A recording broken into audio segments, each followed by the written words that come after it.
tedioso y a veces inútil. Bienvenidos, les habla Andrés García Villo. Hoy en El Amor que Vale, el doctor Adrian Rogers, en la voz del pastor Lenín de Llanón, nos habla del extraño misterio de un cristiano falso. En esta nueva serie estamos estudiando los misterios del reino de los cielos, y hoy vamos a estudiar el extraño misterio que significa un cristiano falso. Porque no todos los que se dicen cristianos son genuinamente cristianos. Hay una antigua canción espiritual que dice: todo el mundo habla acerca del cielo, pero no todos irán al cielo. Y eso es muy cierto. Ese gran hombre de Dios y predicador que fue el Dr. Vance Havner solía decir: muchos miembros de las iglesias están almidonados y planchados, pero nunca han sido lavados. O sea, nunca han conocido al Señor Jesucristo en forma personal como Salvador y Señor. Hoy vamos a estudiar 3 puntos importantes. Primero, una palabra de consuelo. Segundo, una palabra de advertencia. Y tercero, una palabra de instrucción. Primero, es necesaria una palabra de consuelo porque muchas personas en nuestros días están confundidas y asustadas al ver tanta hipocresía, tantas religiones falsas, tantos predicadores, apóstoles y maestros falsos, tanto que se exhibe bajo el estandarte del cristianismo que no es real ni genuino. Por eso necesitamos una palabra de consuelo. Pero no solamente consuelo, sino también advertencia, porque hay muchos que piensan que son salvos sin serlo, y necesitan ser advertidos, traídos a la fe salvadora del Señor Jesucristo. Y también es necesaria una palabra de instrucción para saber cómo enfrentar, cómo ayudar a esas personas que son cristianos falsos. Recuerde que hay 7 parábolas en Mateo 13, y que una parábola es una historia terrenal con un significado celestial. Jesús utilizó las parábolas para, con una historia natural y evidente, explicar su significado oculto. Y aunque por lo general las parábolas sirven para revelar algo, también sirven para ocultar algo. Cuando Jesús habló en parábolas, la oposición contra él estaba en su punto más crítico. Le acusaron de estar endemoniado, por lo que Jesús tuvo que advertirles acerca del pecado imperdonable. Ya hemos estudiado la parábola del sembrador. Ahora vamos a ver la parábola del trigo y la cizaña, Mateo 13, desde el verso 24. Les refirió otra parábola diciendo: el reino de los cielos es semejante a un hombre que sembró buena semilla en su campo. Pero mientras dormían los hombres, vino su enemigo y sembró cizaña entre el trigo, y se fue. Y cuando salió la hierba y dio fruto, entonces apareció también la cizaña. Vinieron entonces los siervos del padre de familia y le dijeron:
Señor, ¿no sembraste buena semilla en tu campo? ¿De dónde pues tiene cizaña? Él les dijo: un enemigo ha hecho esto. Y los siervos le dijeron: ¿quieres pues que vayamos y la arranquemos? Él les dijo: no sea que al arrancar la cizaña, arranquéis también con ella el trigo. Dejad crecer juntamente lo uno con lo otro hasta la siega, y al tiempo de la siega yo diré a los segadores: recoged primero la cizaña y atadla en manojos para quemarla, pero recoged el trigo en mi granero.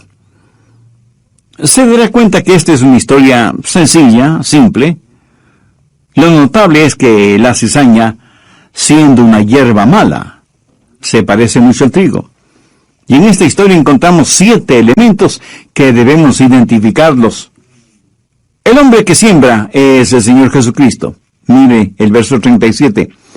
Respondiendo él les dijo, el que siembra la buena semilla es el Hijo del Hombre. La semilla que él siembra son verdaderos creyentes. Ahora es muy importante no confundir la semilla de esta parábola con la semilla en la parábola del sembrador. En la parábola del sembrador, la semilla es la palabra de Dios. En esta parábola del trigo y la cizaña, la semilla son los genuinos creyentes. Si usted no entiende bien esta diferencia, podría confundirse. En la primera parábola, el terreno representa el corazón de los hombres. En esta segunda parábola, el terreno representa el mundo. El Señor siembra la semilla, o sea, los genuinos creyentes en todas partes del mundo. Mientras el Señor planta verdaderos creyentes por todas partes, vamos a descubrir que el enemigo está plantando creyentes falsos, también por todo el mundo. A los verdaderos creyentes se les llama la semilla. Busque Génesis 3:15. En juzgamiento, Dios le dice a Satanás, y pondré enemistad entre ti y la mujer, y entre tu simiente y la simiente suya. La simiente de la mujer, la buena simiente. La simiente de la serpiente, o sea, Satanás, es la mala simiente. Y es la buena simiente la que el Señor siembra en el mundo. En este mundo siempre habrá una constante batalla entre la simiente de la mujer y la simiente de la serpiente. El tercer elemento es el campo, o sea, el mundo. Mateo 18:38 dice, el campo es el mundo.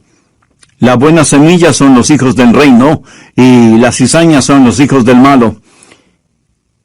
Amigos, no tenemos que tratar de adivinar esto. Aquí tampoco se está hablando de la iglesia, sino del mundo en general. Es en el mundo en donde encontramos gente salvada y no salvada. Pero hay algunas personas no salvadas que aparentan ser salvas.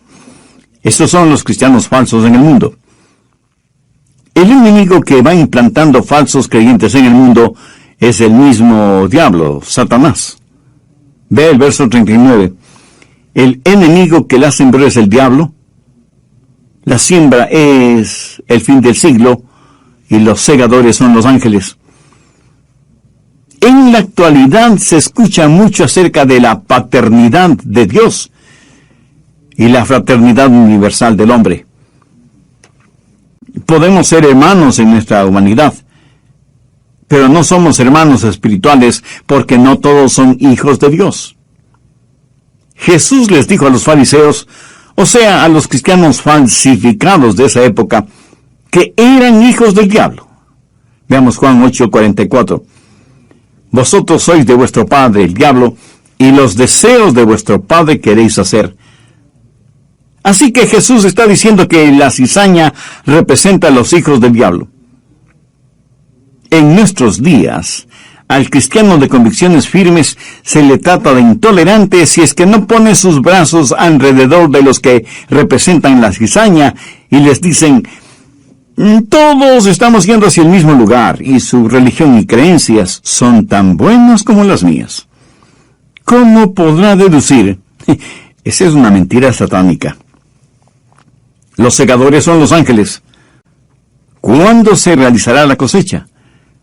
De acuerdo al verso 39, al final del siglo. Y ese es el séptimo elemento, el tiempo de la cosecha. Verso 40. De manera que como se arranca la cizaña y se quema en el fuego, así será el fin de este siglo. Las 7 parábolas dichas por el Señor abarcan la historia total de la iglesia cristiana, porque quien siembra la semilla es el Señor Jesucristo. Comenzó su ministerio sembrando la buena semilla y prosigue a través de las 7 parábolas hasta el final de la época. El Señor está desdoblando el misterio de la historia religiosa. Hay secretos sagrados, extraños misterios del reino de los cielos.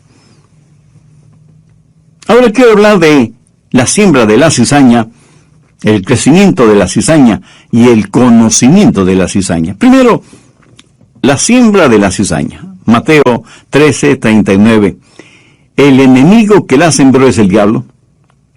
Satanás es un falsificador, un pervertido, y es él quien siembra la cizaña. Quiero que note que Satanás no se opone a la religión. De hecho, la religión es su herramienta principal. Él está sumergido en la religión mucho más que un montón de religiosos. Él es el enemigo de Dios que siembra la cizaña. Ahora, ¿por qué el diablo hace eso? ¿Cree usted que el diablo está interesado en el trigo o en la cizaña? El diablo quiere adoración. Él quiere falsos creyentes. Y además es un excelente falsificador. Tanto que lo que él falsifica parece real, genuino, y mientras lo falsificado se parezca más a lo real, pues mejor la falsificación. Por esta razón, Jesús, el Maestro incomparable, escogió esta parábola, porque trigo y cizaña, a primera vista, lucen casi idénticos. Veamos algunas cosas falsificadas en nuestro mundo actual, y que es necesario que usted sepa acerca de ellas. Hay un falso Jesús. Cuando personas de otras religiones se acercan a usted y le dicen, nosotros también creemos en Jesús, usted tiene que asegurarse en qué Jesús creen. Anote 2 Corintios 11:4. Porque si viene alguno predicando a otro Jesús que el que os hemos predicado, o si recibís otro espíritu que el que habéis recibido, u otro evangelio que el que habéis aceptado, bien lo toleráis. En otras palabras, Pablo les está diciendo, hermanos, ustedes son tan crédulos que lo aceptan todo. Pastor Rogers, a quienes me visitaron les pregunté si creían en Jesús, y me contestaron que sí. Mi amigo, los demonios usan el nombre de Jesús para engañar a los crédulos ingenuos. No solo que hay un falso Jesús, sino también un falso espíritu. Verso 4. O si recibís otro espíritu. Algunos dicen, oh, eso es real porque tuve una experiencia espiritual. Lo que usted pudo haber tenido es un encuentro con el diablo. Anote 1 Juan 4:1. Amados, no creáis a todo espíritu, sino probad los espíritus si son de Dios. Y así como hay un falso Jesús y un falso espíritu, también hay falsos ministros del Evangelio. Si hay un falso Jesús, un falso Espíritu Santo, tenga la absoluta seguridad que también habrá falsos predicadores, maestros y apóstoles. El versículo 1 de 1 Juan 4 termina diciendo, porque muchos falsos profetas han salido por el mundo. Al respecto, mire cuán enfático es Pablo al decir, porque estos son falsos apóstoles, obreros fraudulentos, que se disfrazan como apóstoles de Cristo, y no es maravilla, porque el mismo Satanás se disfraza como ángel de luz. Así que no es extraño que también sus ministros se disfrazan como ministros de justicia, cuyo fin será conforme a sus obras. Satanás tiene un Jesús, un Espíritu Santo falsos, y apóstoles, maestros y profetas falsos. ¿Y qué es lo que ellos producen? Pues creyentes falsos. 2 Corintios 11:26. Pablo habla de las cosas que él tuvo que soportar, y al final del verso dice, peligros entre falsos hermanos. ¿Por qué peligros entre falsos hermanos? Porque ellos tenían y propagaban un evangelio falso. En Gálatas 1:6 Pablo dice, estoy maravillado de que tan pronto os hayáis alejado del que os llamó por la gracia de Cristo, para seguir un evangelio diferente. Obviamente aquí se refiere a un evangelio falso. Por eso continuó diciendo, no que hay otro, sino que hay algunos que os perturban y quieren pervertir el evangelio de Cristo. Recuerde que Satanás es perverso, y como no puede negar ni hacer desaparecer el evangelio, lo pervierte por medio de sus falsos predicadores, apóstoles y maestros. Y ahora escuche la advertencia de Pablo. Mas si aún nosotros, o un ángel del cielo, os anunciare otro evangelio diferente del que os hemos anunciado, sea anatema. La palabra anatema significa maldición o condenación. Los falsos apóstoles, enseñando su falso evangelio, hasta pueden parecer que hacen el bien. Visten al desnudo, alimentan al hambriento, están en contra del aborto y cosas socialmente encomiables. Pero recuerde que un billete falso puede hacer mucho bien. Comprar ropa, alimentos, medicinas, etc. Pero solo hasta cuando es detectado y puesto inmediatamente fuera de circulación. Llegará un día cuando, estando frente a Jesús, Él les dirá: no todo el que me dice Señor, Señor, entrará en el reino de los cielos, sino el que hace la voluntad de mi Padre que está en los cielos. Y los falsos apóstoles y maestros, tratando de justificarse, dirán: pero Señor, ¿acaso no profetizamos en tu nombre? Y en tu nombre echamos fuera demonios. Y en tu nombre hicimos muchos milagros. Y entonces les declararé: nunca os conocí, apartaos de mí, hacedores de maldad. Amigo, no deje que ningún cristiano falso le mantenga alejado del cielo. No use la vida de algún hipócrita como argumento contra el cristianismo. De paso, permítame decirle que un hipócrita no es un argumento contra el cristianismo. Más bien es un maravilloso argumento a favor del cristianismo. Y usted, asombrado, me pregunta: ¿y por qué? Escúcheme. Los falsificadores no falsifican envolturas de chocolates por lindas que sean. ¿Qué es lo que falsifican? Billetes de 20, 50 o $100. Ellos no falsifican aquello que no tiene valor, sino lo que realmente es valioso. Así que cada cristiano falso que existe es un testimonio de aquello que es bueno, valioso y real. ¿No es esto paradójico? Que un cristiano falso sea el mejor testimonio de aquello que es real. Está tratando de imitar lo que es valioso y genuino. Otra cosa. No diga no quiero ser cristiano porque son hipócritas. Ese es un argumento tonto y hasta infantil. ¿A cuántos de ustedes les gusta el pan? A mí me fascina. Ahora, dejan de comer pan hecho con harina de trigo porque algunas espigas de cebada o de cizaña fueron cosechadas juntamente con el trigo. Por supuesto que no. Ve ahora lo ilógico de decir: porque hay cristianos hipócritas, no voy a la iglesia y no quiero servir al Señor. Mi amigo, no se asombre ni se asuste por lo que voy a decir. Por supuesto que hay hipócritas en la iglesia. Sabe que uno de los 12 apóstoles fue un hipócrita. Cuando usted compra una docena de huevos y uno de ellos está podrido, bien podríamos decir que ese huevo fue un hipócrita, para ser bueno, siendo totalmente malo. Y quiero saber algo más. Todo esto no toma por sorpresa a Dios, ni prueba que lo que creemos no sea la verdad.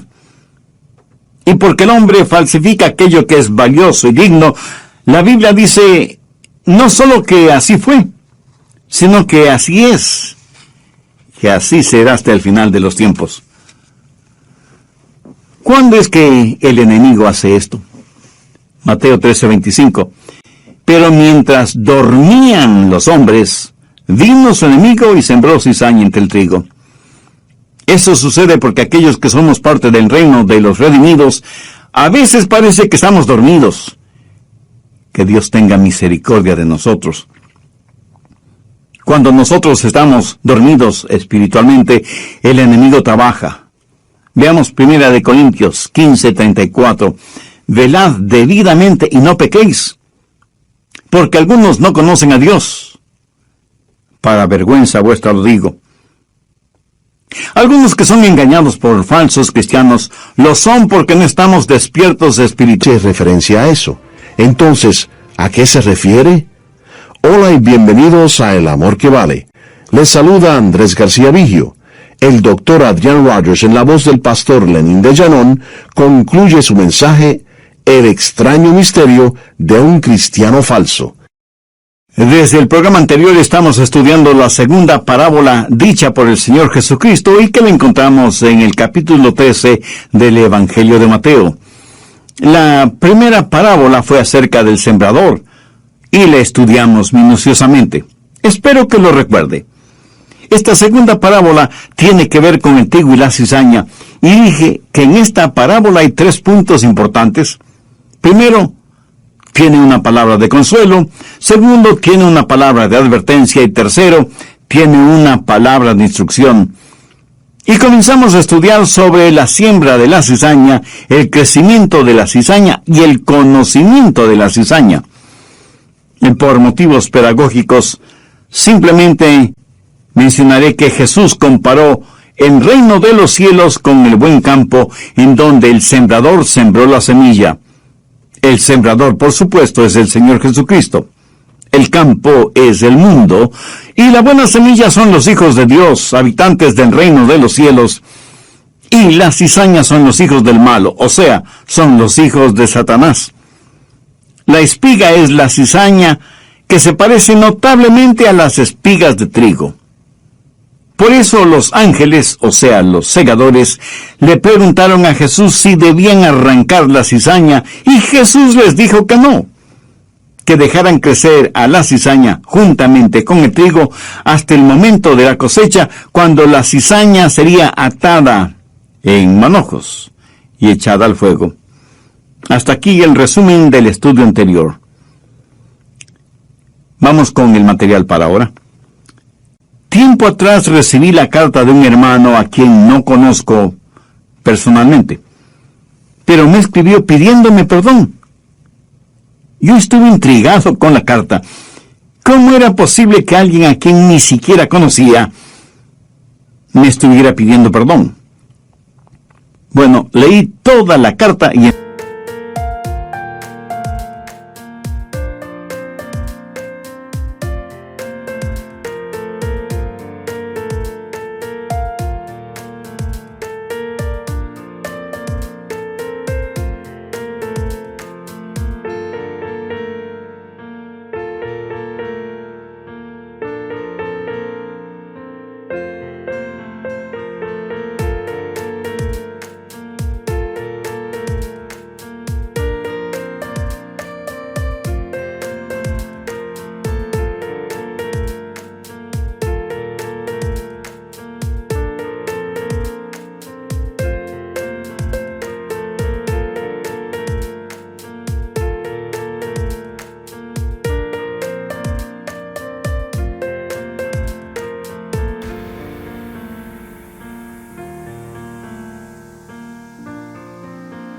entonces lo entendí.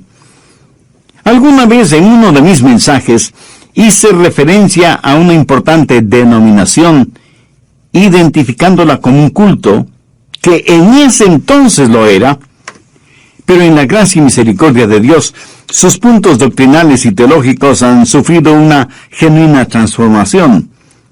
Por lo tanto, al presente es una importante iglesia cristiana evangélica. Quien me escribió me dijo: escuché lo que usted dijo acerca de la iglesia de la cual soy miembro, y sentí un enojo terrible contra usted, porque yo creía que nuestra iglesia estaba basada en la verdad de la palabra de Dios. Pero muchas cosas han pasado en nuestra vida espiritual, y lo que usted dijo es como si Dios mismo me hubiera abierto el entendimiento. Perdóneme, hermano Rogers, por haberme enojado contra usted y hasta haber maldecido su nombre y su ministerio. Me enojé y pequé contra usted. Pero ahora sé la verdad y por eso le escribo, porque creo que es honesto el que usted sepa que sus mensajes bíblicos y cristocéntricos me han traído no solo a mí, sino a muchos de los miembros de nuestra renovada espiritualmente iglesia, a una relación genuina con Jesucristo. Perdóneme. Y para saber que me ha perdonado, tenga la bondad de escribirme, aunque sea solo para decirme: hermano, le perdono. Por supuesto, le contesté con una larga y emocionada carta. Parece que más nos interesa ganar concursos de popularidad que vivir una vida de integridad. Y el enemigo siembra la cizaña porque estamos dormidos y parece que ni siquiera tenemos un reloj despertador. Quiero que note lo que dice Mateo 13 desde el verso 28. Él les dijo, un enemigo ha hecho esto. Y ellos, sus siervos, le dijeron, ¿quieres pues que vayamos y la arranquemos? Él les dijo, no sea que al arrancar la cizaña, arranquéis también con ella el trigo. Dejad crecer juntamente lo uno y lo otro hasta la siega, y al tiempo de la siega yo diré a los segadores, recoged primero la cizaña y atadla en manojos para quemarla, pero recoged el trigo en mi granero. Escúcheme, nuestro trabajo no es eliminar la hierba mala. Nuestro trabajo es advertir a la gente, es predicar y enseñar la verdad, no el erradicar la hierba mala. Si lo hacemos así, podemos hacer más mal que bien. Escúcheme atentamente. Como cristianos nunca debemos ser parte de ningún movimiento u organización que persiga a otro ser humano debido a su fe. Un día Dios, que es el único que nos juzgará a todos, a usted, a mí, a todos nosotros.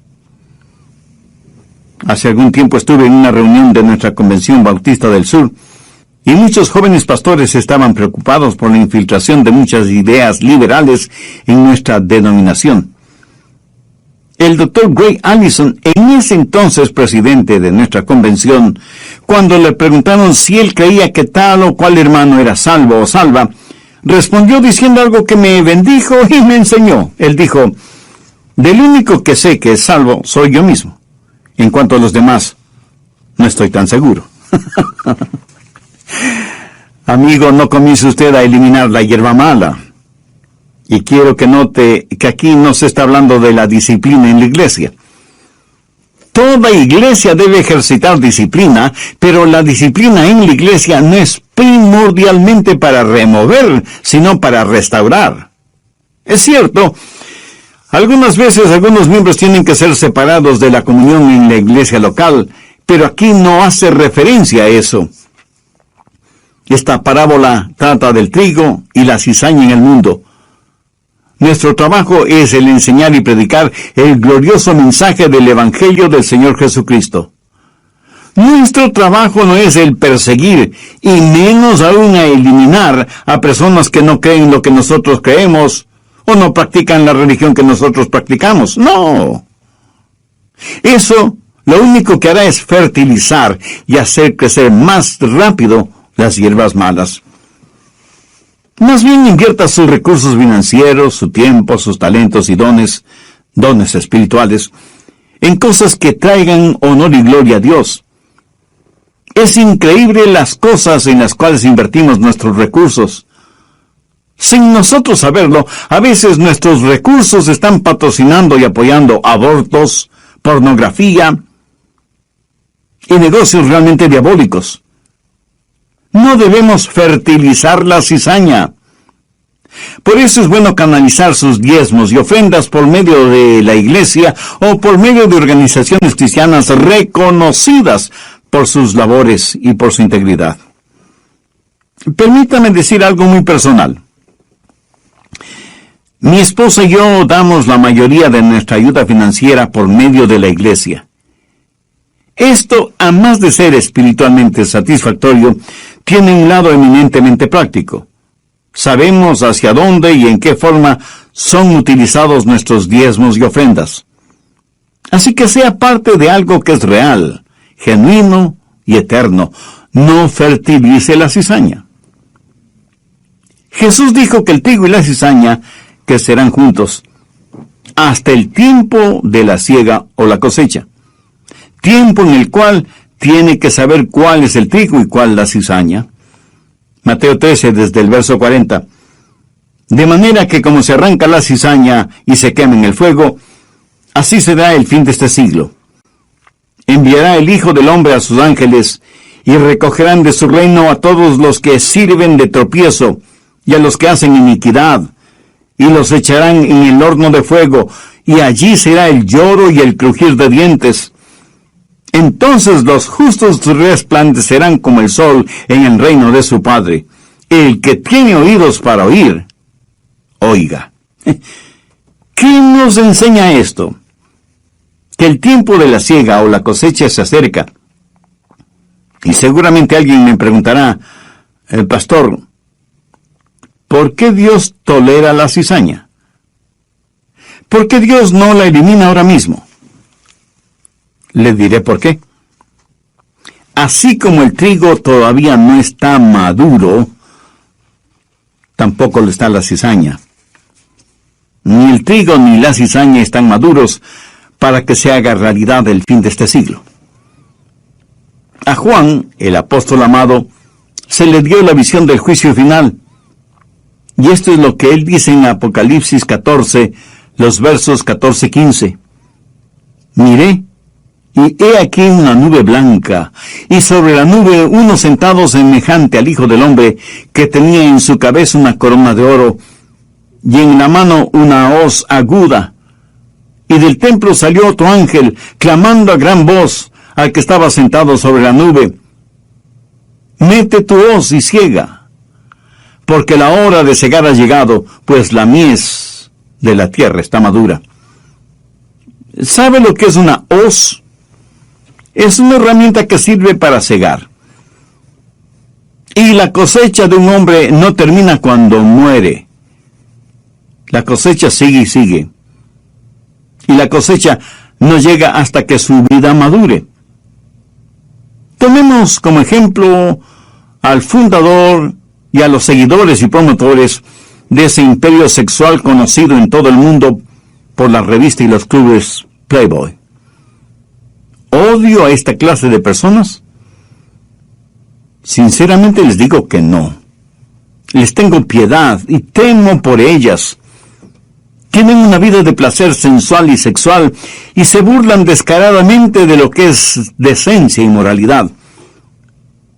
Solo Dios sabe cuántos hogares han sido destruidos, cuántas enfermedades venéreas han sido esparcidas, cuántos bebecitos han sido destruidos por embarazos no deseados, cuántas vidas han sido torcidas, cuántas mentes han sido pervertidas, cuánta suciedad y basura ha salido de esas alcantarillas infernales, como la manifestación de lo que hay en el corazón del hombre. Pero aunque mueran los promotores de esta degradación moral, su influencia continuará, y continuará, y continuará. Porque aquel que fue corrompido, corromperá a otros, quienes a su vez corromperán a otros, perpetuando de esta forma esta cadena de depravación y vileza. Y no terminará sino cuando llegue el final de este siglo. Cuando Dios ponga el punto final en la última frase del último párrafo de la última página del libro de la historia, cuando todo se cumpla, es que Dios ya tendrá toda la evidencia. Pero esto también es verdad con una persona justa. Su influencia y su ejemplo seguirá y seguirá y seguirá aún después de la muerte. En relación con algunos hombres de Dios, la Biblia dice que sus obras siguen hablando, aunque ellos estén muertos. Yo espero que, si Jesús no viene antes que yo muera, yo espero que mi ejemplo e influencia continúen hasta que las olas de mi labor lleguen hasta las playas de la eternidad. Por eso es que Dios no nos juzgue este momento. Es demasiado temprano para juzgar. Pero no deje que la lentitud de Dios para juzgarnos le dé una falsa esperanza. Usted puede parecer una saludable cizaña, pero el día del juicio llegará. Notó que la cizaña será amarrada en manojos para ser quemada. Ese es un detalle muy interesante para mí.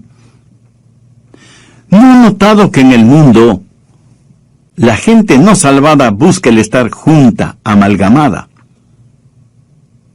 Parece estar amarrada en manojos, listos para ser quemados. Esta clase de unión no será necesariamente de bendición para ellos. Permítanme hacer la aplicación respectiva antes de terminar. Primero, asegúrese de su salvación. Si hay un falso Jesús, un falso Espíritu Santo, cristianos falsos, falsos apóstoles y maestros, ha logrado el diablo engañarle. Al diablo no le importa si le envía a usted al infierno desde un asiento de una iglesia o desde una alcantarilla. Busque 2 de Corintios 13:5.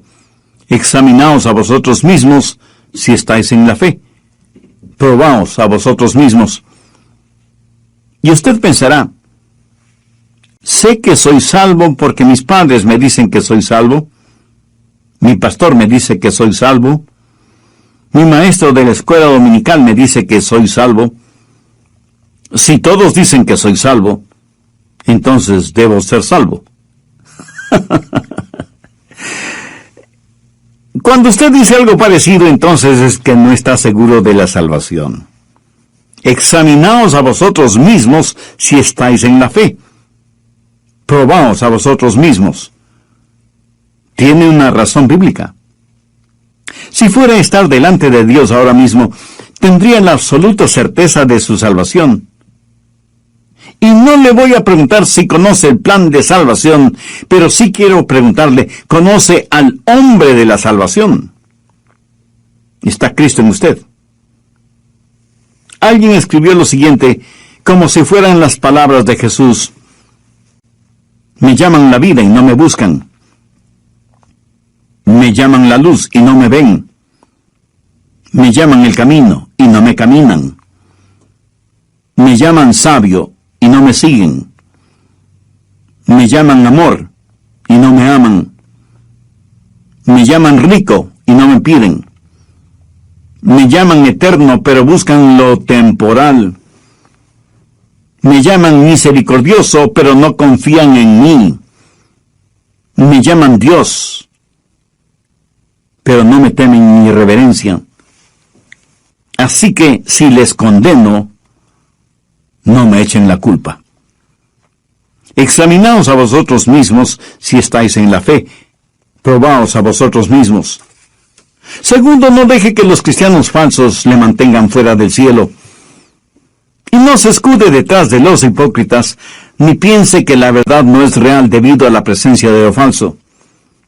Tercero, si usted es un cristiano falsificado, arrepiéntase. Si usted se ha dejado engañar por falsos predicadores y maestros y ha aceptado un evangelio falsificado, le ruego en el nombre de Cristo que se arrepienta ahora mismo y reciba al Señor Jesucristo como su Salvador y Señor. Muchos de quienes me escuchan no han sido engañados por un evangelio falso o por cristianos falsos, sino que sencillamente no tienen una relación personal con Dios por medio del Señor Jesucristo. También les invito para que entreguen su corazón y su vida a Jesús. Jesús no vino para condenar al mundo, sino para salvar. Vino a buscar y salvar lo que se había perdido. Usted no está escuchando este programa por simple casualidad, sino por una cita divina, aunque usted no lo admita. Dios le ama y quiere que se salve. Y este mismo momento usted puede hacer una decisión por Cristo. Escuche estas